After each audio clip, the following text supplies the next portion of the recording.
This particular video isn't required.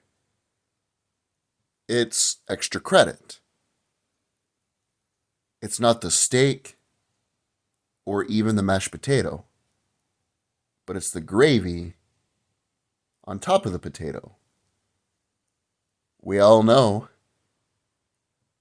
the gravy always makes it better. If you can get the gravy for free and you don't have to pay extra, take the gravy. The videos that are required reading to understand the conflict, I will put numbers beside them. The videos that are more extra credit, that will expand your knowledge base, if you're a degenerate like I am and you're obsessed with this thing, will have letters. Basically, you have to watch the first video I made if you want to know anything about this conflict. If you don't watch it, you're not going to know anything. It talks about where is the Middle East, where is Palestine. It talks about the religious differences. If you don't watch that video, you're not going to know anything.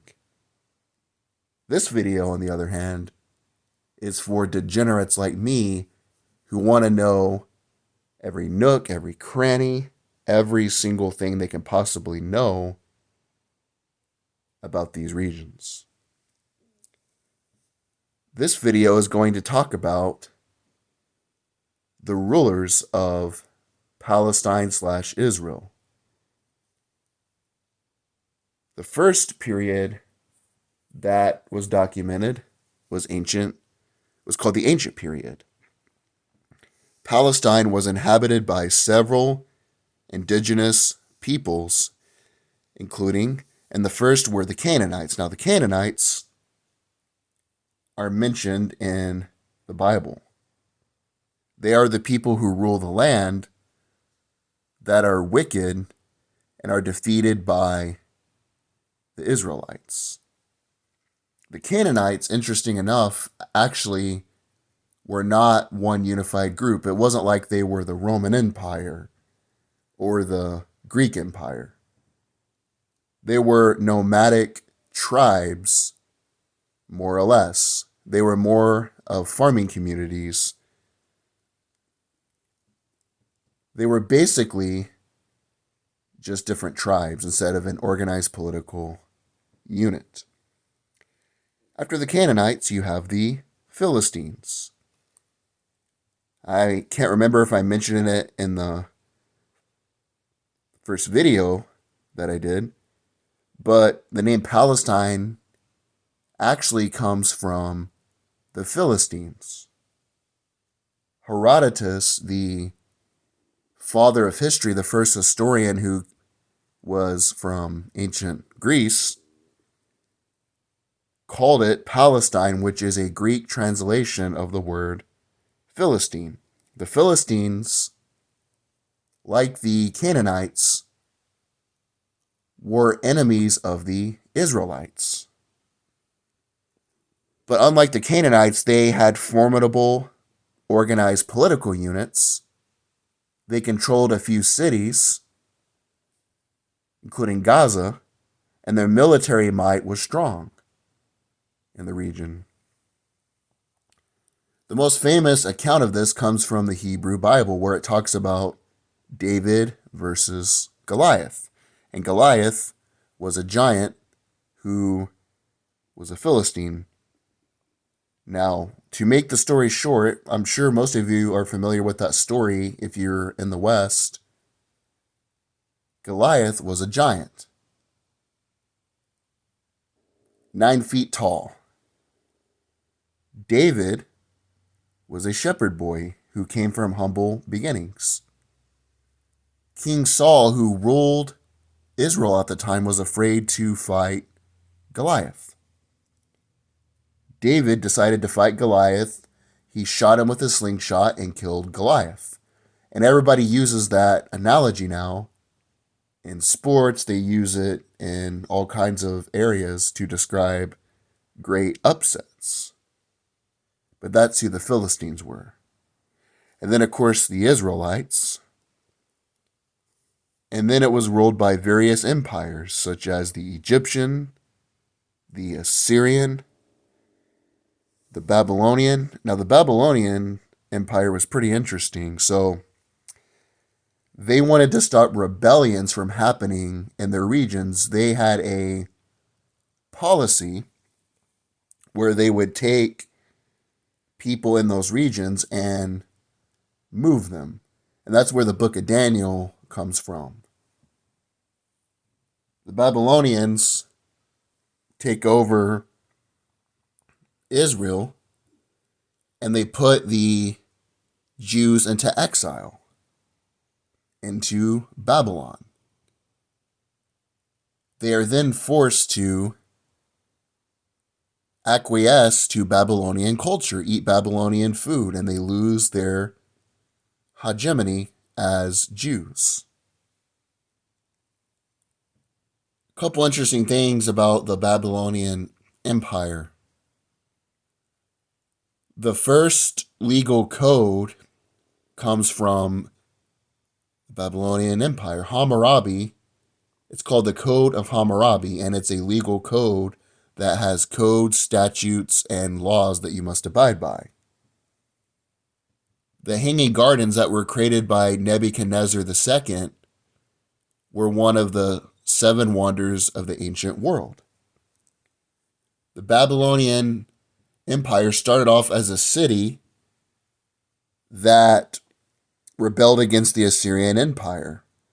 But once they defeated the Assyrian Empire, their empire really ballooned and expanded. Of course, after Nebuchadnezzar II died, Babylon started to decline like any empire does, but it declined precipitously. And eventually the Persians, whose founding king was Cyrus the Great, ended up sneaking into the city of Babylon. And they didn't really have a lot of people trying to fight them. People were pretty decadent about Babylon at the time, but they were partying and drinking, and Persia kind of took over the city. Now, there was a battle that lasted for a while, but according to the sources, Persia kind of mopped the floor with them. And when Persia ended up getting a region, they were a lot smarter than Babylon. What they did was Cyrus the Great basically said, whatever your religion is, you can believe that. As long as you pay your taxes, as long as you don't rebel against my government, I'm going to leave you alone. He was pretty much non-interventionist back then, which was rare. But in the Bible, it talks about how Cyrus the Great actually told the Jews to go back to their homeland. When they went back to their homeland, they started to build the temple. He provided the funds for them to build the temple in Israel. And the reason that Cyrus the Great was able to have such a large empire is because he left them alone. And then the Persians were conquered by the Greeks, the Hellenistic Empire, which was led by Alexander the Great. Alexander the Great conquered the world, but at the age of 33, when he was at a banquet or a party or something of that sort, he drank and he died. Now, people don't know if he was poisoned or what happened, but there's also people who think that Alexander the Great actually was still alive, but during that period of time, a lot of people were buried alive because there was no way to check their pulse. There was no modern technology to see if they were still breathing. But there's rumors out there that when he was laying there, he was alive and he could hear a lot of people who wanted parts of the empire talking about it. And that's when you had the Ptolemaic dynasty, which in Egypt you had Cleopatra. That's where she came from, was actually ancient Greece. And most of the Egyptian history that we know in the newer kingdom actually was ruled by the descendants of Alexander the Great and not traditional Egyptian people, who are a mixture of Nubian and a mixture of Arabs. But you get the point. When they ruled over the region, it was pretty much the same. They pretty much left the Jews to their own devices. Eventually, the Greeks were defeated by the Romans. In 63 BCE, the Roman Empire, under the leadership of Pompey, conquered Palestine and incorporated it into the Roman province of Judah. The region witnessed several revolts against Roman rule, most notably the First Jewish-Roman War, which resulted in the destruction of the Second Temple in Jerusalem. And that was a temple that was built during the period of Cyrus the Great, when they were ruled by Persia. The first temple was built by King Solomon, David's son. Pompey, who was referred to at the time Pompey the Great, ended up conquering the region, and it was under Roman control. Now, interesting enough, and this is extra credit, so I'm just going to be totally off the cuff. I'm going to be more concise in my regular videos. Pompey the Great was the one who ended up getting into a civil war with Julius Caesar. Eventually, Pompey the Great had his head cut off by the young Egyptian king, and he showed it to Julius Caesar, who was grossed out by it. But Pompey the Great, is what his name was the one who actually conquered that territory. And if it wasn't for Julius Caesar, then Pompey the Great would be a lot more famous than he is to this day. The way that they would govern the territories, they would have different people who were sort of puppets for the government. When you had, for example, you had at one time Herod the Great, who people hear about in the New Testament. He was actually a puppet for the Roman government. Herod the Great,